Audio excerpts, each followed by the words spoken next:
মমতা বন্দ্যোপাধ্যায়ের ফ্লেক্সে বিজেপির পোস্টার আর যাকে কেন্দ্র করে ইতিমধ্যেই চাঞ্চল্য তৈরি হয়েছে। ঘটনা ঘিরে খড়িবাড়িতে তীব্র রাজনৈতিক বিতর্ক।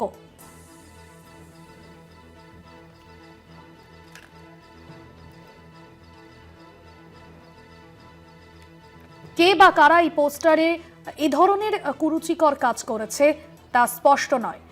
প্রশান্ত রয়েছে আমাদের প্রতিনিধি ফোন লাইনে। প্রশান্ত, কে বা কারা এই কাজের সঙ্গে যুক্ত, কি জানা যাচ্ছে? দেখো, এখনো পর্যন্ত জানা যায়নি কে বা কারা এই পোস্টার টাঙিয়েছে মুখ্যমন্ত্রীর ছবির ওপর। তবে তৃণমূলের অভিযোগ, বিজেপির নিজের বিধানসভা কেন্দ্র হারানোর ভয়ে এই ধরনের নোংরা রাজনীতির কাজ করছে, যেখানে মুখ্যমন্ত্রী মমতা বন্দ্যোপাধ্যায়ের আমাদের পাড়া আমাদের সমাধানের ছবি লাগানো, তার উপরে বিজেপির পোস্টারটা লাগানো হয়েছে।